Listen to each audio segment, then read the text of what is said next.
우리 지난주부터 갈라디아서 강의 설교를 시작했습니다. 갈라디아 교회는 어떤 한 특정 교회를 의미하는 것이 아니라 갈라디아 지방에 흩어져 있는 여러 교회들을 의미하는 것이죠. 바울이 1차 선교 여행 때 지금의 소아시아, 터키 지역을 선교의 지역으로 삼고 사역을 했습니다. 그래서 비시디아 안디옥, 이고니온, 루스드라, 더베라는 소아시아 도시에서 복음을 전했습니다.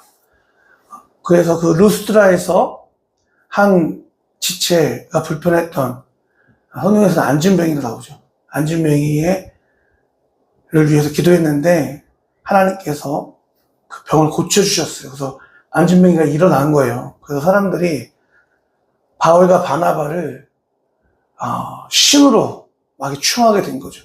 그래서 바울이 아니라고, 우리도 똑같은 사람이다, 사람들을 진정시키고 복음을 전하니까 사람들의 마음이 다 바울과 바나바에게 쏠린 거예요. 여러분, 그 사람의 말도 중요하지만 사람들은 그 말의 내용보다는 사실은 그 사람이 어떤 사람인가를 더 먼저 보잖아요.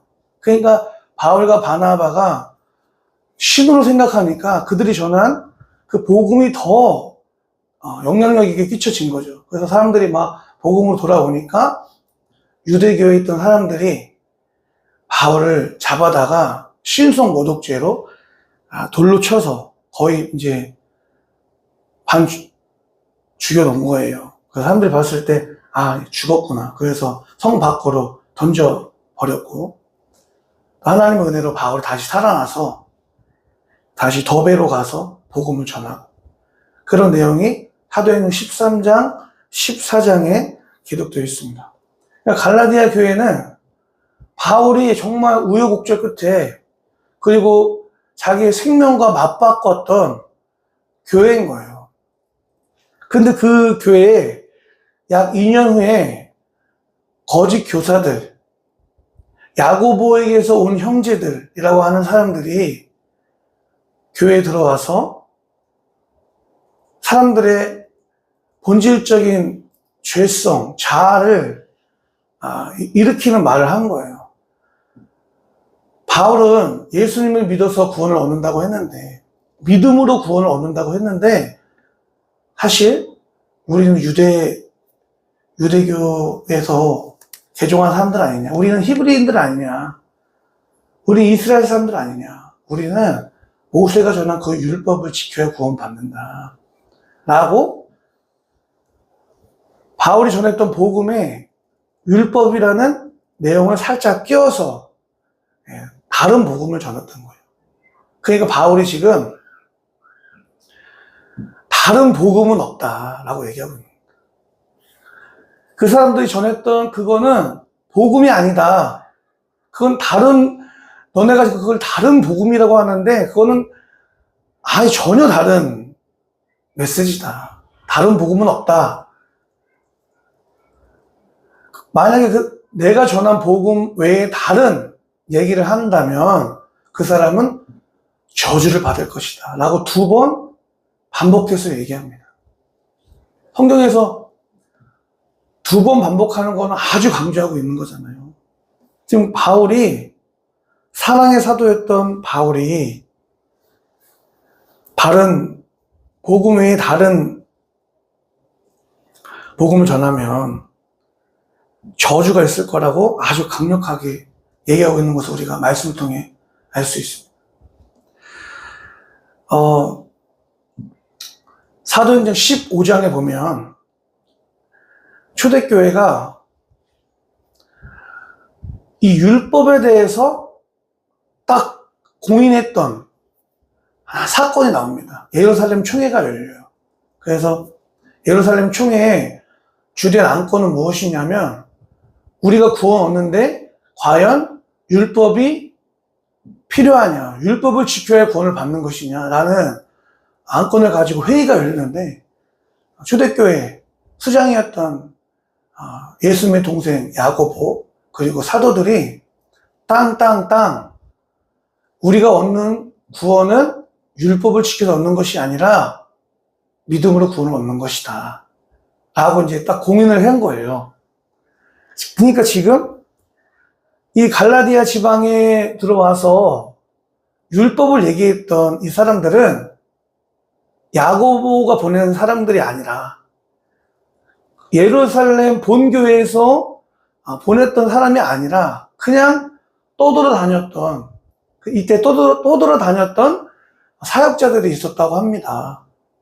그래서 그 사람들이 자의적으로 다른 얘기를 교회에 들어와서 했던 것이죠. 여러분, 그래서 바울은요, 1절 말씀 한번 읽어볼까요? 시작. 사람들이 시켜서 사도가 된 것도 아니요, 사람이 맡겨서 사도가 된 것도 아니요, 예수 그리스도께서 그리고 그분을 죽은 사람들 가운데서 살리신 하나님 아버지께서 임명하심으로써 사도가 된 나 바울이. 지금 바울이 내가 사도가 된 것, 내가 하나님의 소명을 받고 부르심을 받은 것은, 사도가 된 것은 나의 어떠함으로 된 것이 아니라 하나님의 은혜로, 하나님이 나를 세우셔서 나의 어떠함이 아니라 하나님이 세우신 거다라고 얘기하고 있는 것입니다. 근데 여러분, 우리 안에는 아담으로부터 흘러오고 있는 죄성이 있어요. 자아가 있습니다. 근데 그 자아는 나를 자꾸 증명하고 싶어하고 나를 드러내기를 원해요. 율법의 핵심이 무엇입니까? 내가 지키면 구원을 받는다라는 원리잖아요. 내가 율법을 지키면 구원을 받는다. 내가 지키면 구원은, 그러니까 시작이 곧 나잖아요.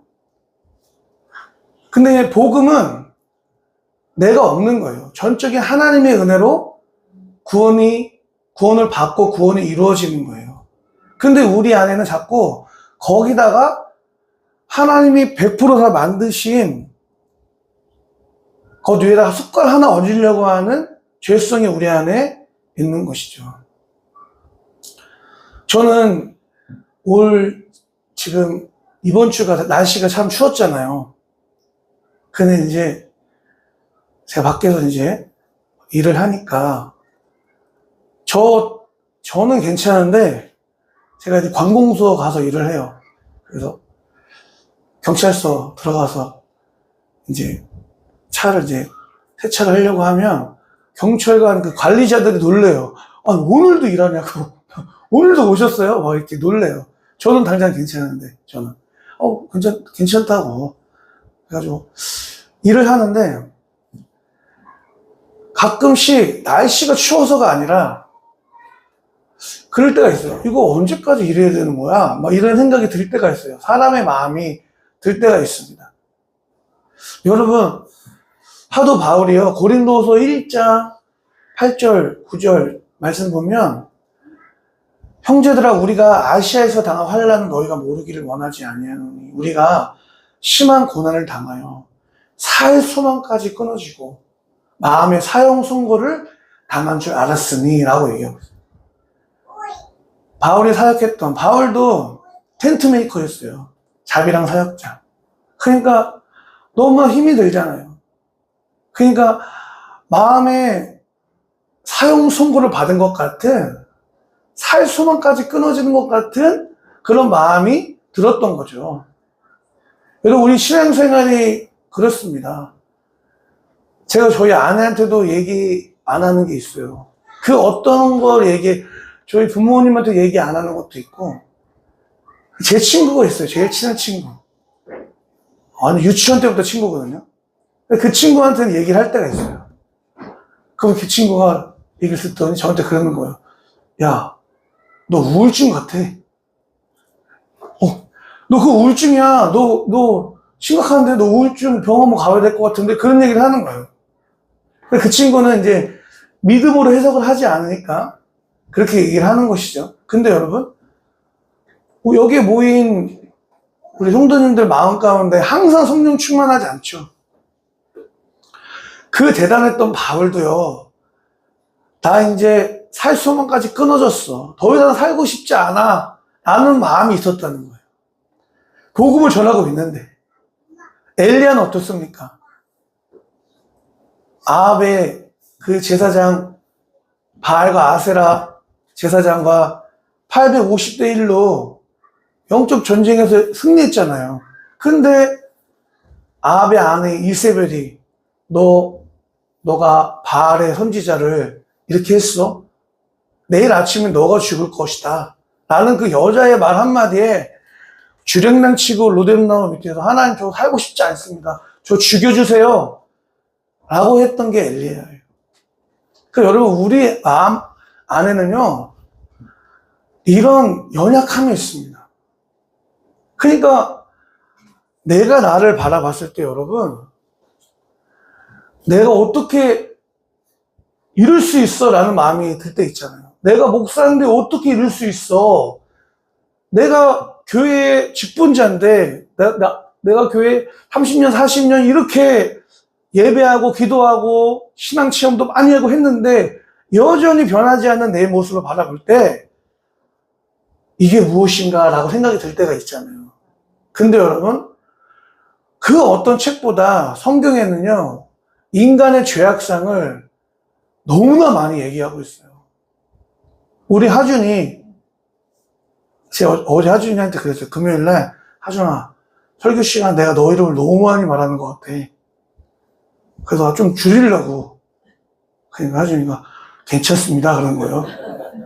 그래서 내가 믿는 게 너밖에 없어서 그래. 야 어른들도 자꾸 얘기하면 시험 들어서 그래. 믿는 게 너밖에 없어. 그래서 얘기하는 거야. 예를 들어서 하준이가 또 얘기할게요. 하준이가 나중에 결혼을 합니다. 결혼을 하는데 그 집안의 어른의 회장부모님 엄마 저 결혼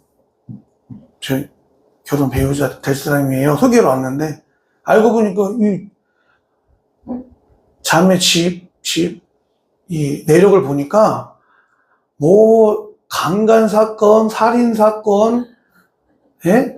서로 뭐 형제가 형제를 강간하고 막 이런 집안이에요.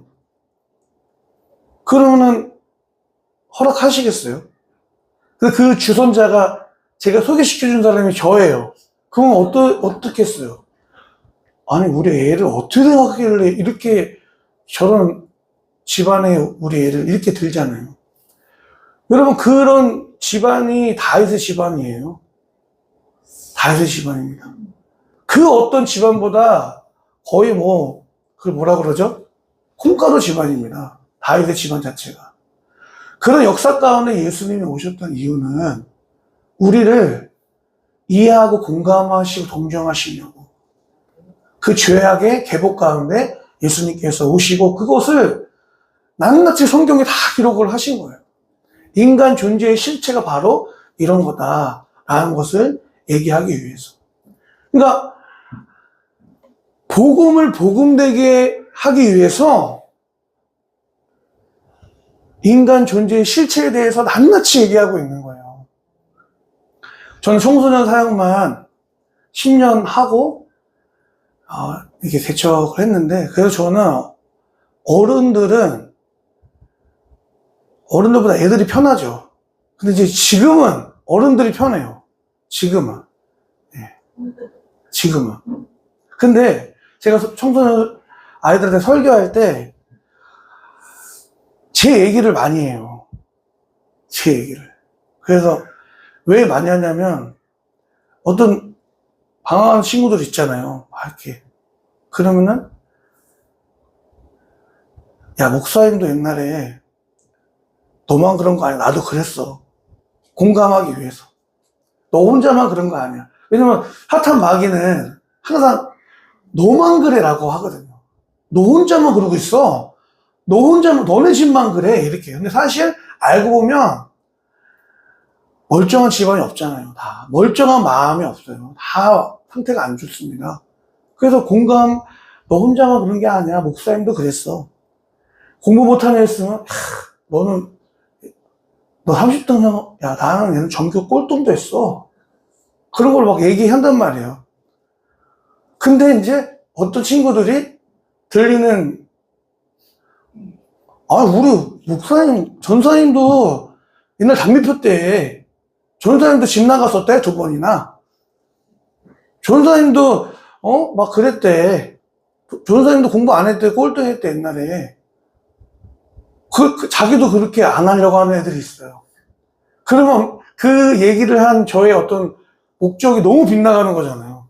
그렇죠? 저의 얘기는 뭐예요? 하나님의 은혜를 은혜되게 하기 위해서 내가 이랬던 사람이었는데 하나님의 전적인 은혜로 하나님 오늘 나를 이렇게 만들어 가시고 나를 이렇게 세우셨어. 그 하나님이 너의 하나님이야. 라는 것을 얘기하기 위해서 얘기한 거잖아요. 그러니까 여러분들도 그렇게 받으셔야 돼요. 네? 아시겠죠? 아, 목사님도 그랬대. 그럼 나도 그래야지? 약간 여지를 만들면 안 돼, 저 때문에. 뭔지 알겠죠? 청소 친구들. 목사님, 가출 2번 했다고 해서 집 나가면 안 돼요. 아시겠죠? 네. 근데 여러분, 지금 바울이 그렇게 얘기하고 있는 거예요. 저한테 얘기하기 싫은 핸디캡이, 그런 게 핸디캡이에요.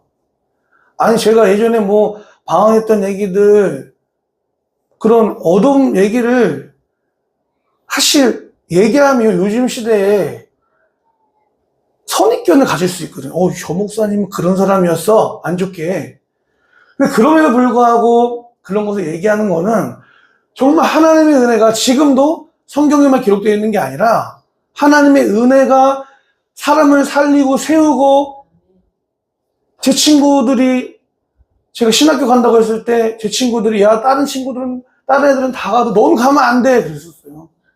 왜 안 돼? 너는 진짜 나쁜 놈이었잖아. 제일 친한 친구가 그랬단 말이에요. 그런 것들. 그러니까 하나님의 은혜가 정말 하나님의 은혜 되기 하기 위해서 그런 것들을 얘기할 때가 있어요. 바울이 여러분 진짜 말하고 싶지 않은 게 있어요. 그게 뭐냐면 읽어볼게요. 우리 14절 읽어보겠습니다. 시작. 내가 전에 유대교에 있을 적에 한 행위가 어떠하였는가를 여러분이 이미 들은 줄 압니다. 나는 하나님의 교회를 몹시 박해하였고 또 아주 없애버리려고 하였습니다. 나는 내 동족 가운데서 나와 나이가 같은 또래의 많은 사람보다 유대교 신앙에 앞서 있었으며 내 조상들의 전통을 지키는 일에도 훨씬 더 열성이었습니다. 여기까지요. 여러분 지금 상황이 예루살렘에서 왔다고 하는 그 사람들, 야고보의 형제라고 하는 사람들이 교회에 들어와서 바울이 전한 그 복음은 복음이 아니야.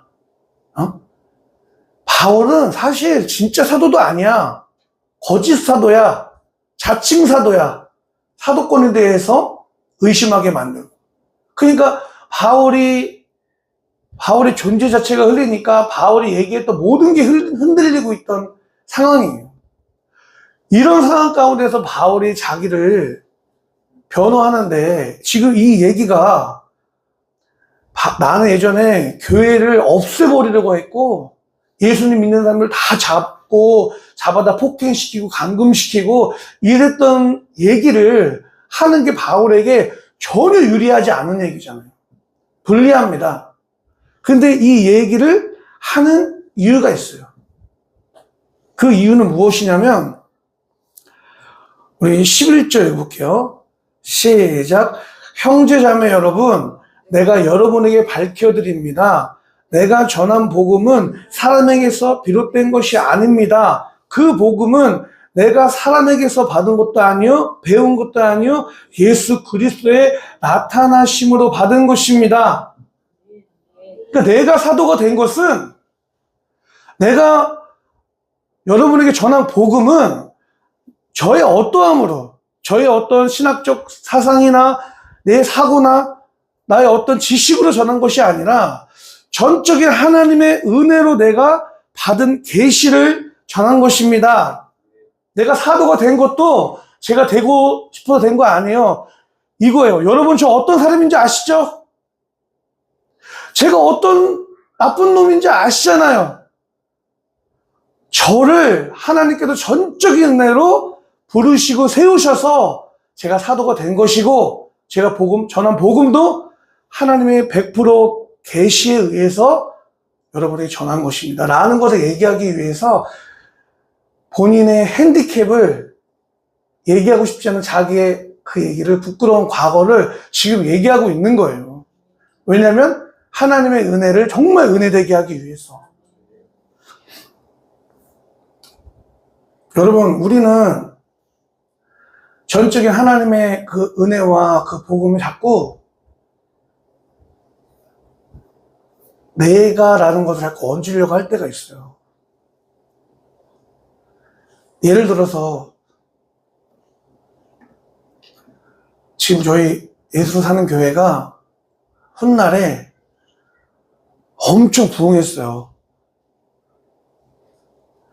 그때 제가 어떻게 얘기할지 몰라요. 근데 지금은 이 개척 4년 차인데 하나님께서 저에게 가르쳐 주시고 있는 것은 무엇이냐면, 나는 아무것도 아니다라는 거예요. 나는 정말 아무것도 아니다. 그러니까 지금 이 마음으로 나중에 가면 저도 바울처럼 나의 나 된 것은 하나님의 은혜입니다. 이 교회가 저의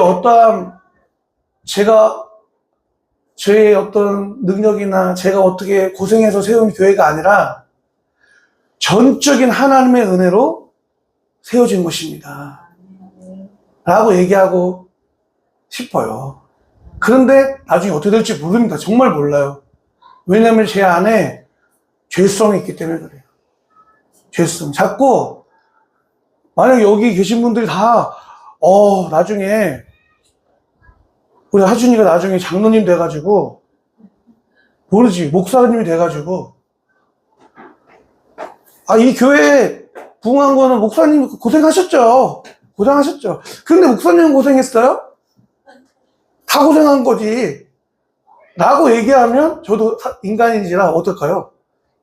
아주 나 아멘이야. 라고 얘기하는 게 아니라, 뭐야? 쟤 왜 저러지? 그런 생각이 들어요. 사람들이, 여러분, 저는 어렸을 때부터 찬양 사역을 했어요. 드럼을 치잖아요. 드럼 칠 때 엔딩이란 걸 해요.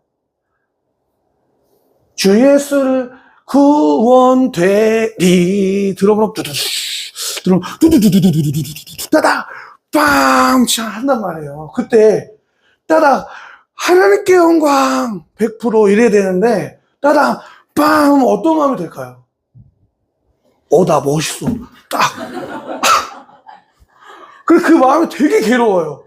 마지막, 근데 엔딩이잖아요. 가장 영광스럽고 멋있는 그 순간에 마음 가운데 정말 순수하게, 하나님께 영광 이러고 싶은데, 따라, 빵 하면 정말 그 마음이 있어요. 부인할 수 없는 마음이 있습니다. 나도 좀 이렇게. 그러니까 루시퍼의 그 영성이 내 안에 있는 거죠, 마음이. 여러분, 오늘 바울은요, 그런 것을 다 내려놓기 위해서 지금 본인의 핸디캡을 얘기하고 있는 거예요. 그리고 우리의 구원은 어떻게 이루어지는 것입니까? 따라해볼게요. 그리스도의 믿음으로. 믿는 것도 내 믿음이 아니에요. 제가 하준이를 믿어요. 신뢰합니다. 하준이도 저를 믿죠? 답정너예요. 신뢰합니다. 서로 간의 관계 안에서 그동안에 4년이라는 시간 동안에 하준이의 어떠한 성실한 모습을 보고 제가 이 아이에 대해서 믿음이 만들어진 거죠. 그러니까 하준이의 어떠함이 저한테 전달되어진 거죠. 그죠? 저의 어떠함이 하준이에게 전달되어진 거예요. 그러니까 알고 보면은 여러분들이 누구를 믿어요. 신뢰해요. 그거는 내가 믿을 거야가 아니라 전달되어진 겁니다. 저희 아들들이 저를 믿는 거는 아빠를 믿는 거는 아빠의 성실함이, 아빠의 신실함이 아이들에게 믿음으로 전달된 거지. 내가 믿음을 준 거지. 그 아이들이 저를 자발적으로 믿은 게 아니죠. 믿음이란 것 자체가 그래요, 원리가. 그러니까 우리가 예수님을 믿는 믿음도 그렇습니다. 아브라함의 믿음이 어땠어요? 40년 동안 만들어지는 거예요, 과정 가운데. 창세기 12장부터 몇 장까지죠? 22장까지 독자 이삭을 바치는 그 장성한 분량의 믿음의 조상으로서의 그 믿음이 어느 날 갑자기 아브라함이 결단해가지고 제가 하나님 믿을게요 라고 한 게 아니에요. 하나님의 그 신실함이, 하나님의 열심이, 하나님이 끊임없이 아브라함을, 하나님에 대해서 아브라함아 나는 이런 하나님이야, 난 전능한 하나님이야 설명해 주시고 납득시키시고 이해시켜 주니까 나중에 40년 되니까 아브라함이 하나님은 죽은 자를 다시 살리신 하나님, 없는 것으로 있는 것을 부르신 하나님, 무에서 유를 창조하신 하나님 라고 믿게 된 거죠. 우리가 잘 아는 다윗도 마찬가지. 다윗이 어느 날 갑자기 골리앗, 이스라엘의 모든 장수들이 골리앗 앞에 무서워서 벌벌 떨면서 아무도 안 나가요. 근데 어느 날 갑자기 하나님이 다윗의 마음 믿음 주셔가지고 골리앗 앞에 물맷도 하나 갖고 나간 게 아니잖아요. 사울이 다윗한테 갑옷을 입힙니다. 다윗이 뭐라고? 이게 저한테 익숙하지 않습니다. 너가 어떻게 나가서 싸울래? 너는 골리앗과 싸울 수 없어. 골리앗은 어렸을 때부터 장군이고 장수야. 넌 싸우면 안 돼. 라고 하는데 다윗이 그러잖아요. 왕이시여, 제가 아버지 양떼를 지킬 때 하나님께서 저를 곰과 사자의 손에도 지켰는데 저 골리앗 하나 못 이기게 하시겠네요. 그러니까 사자의 위험과 곰의 위험으로부터 지키셨던 하나님의 은혜를 다윗이 경험하니까 믿음이 어떻게 된 거예요? 만들어진 거죠. 하나님의 은혜로 믿음이 만들어진 거예요. 그러니까 여러분, 우리가 믿음으로 구원을 얻는다라는 것은 믿음에 대해서 우리가 이해한다면 구원은 쉽게 얻어지는 게 아니에요. 믿음으로 얻어지는 건 맞습니다. 그런데 아니 율법도 하나도 안 지키고 그냥 믿으면 되는 거야? 이런 게 아닌 거예요. 하나님의 우리의 믿음을 만들어 가시기 위해서 광야 40년을 허락하시고요. 바벨론 70년을 허락하시는 거예요. 그러니까 설교 서두에 말씀드린 것처럼 바울처럼 살 수만 끊어지고 마음의 사형선고와 같은 엘리야처럼 하나님 저 살고 싶지 않아요. 죽고 싶어요. 이런 현실이 여러분 가운데 있을 수 있다는 거예요. 그런데 하나님이 구원하기로 작정한 사람들은, 하나님이 예정하시고 선택하신 사람들은 살고 싶지 않아도, 마음이 우울하고 마음 힘들어도 그 끝은 어떻게 됩니까? 다시 하나님의 말씀으로 내 삶을 해석하게 된다는 거예요. 하나님의 신실함이 저와 여러분의 구원을 만들어 가고 계시기 때문에 우리는 우리 연약함을 바라보면서 또 하나님의 열심과 신실함을 바라보면서 두렵고 떨림으로 그 구원을 이루어 가야 될 줄 믿습니다. 이 시간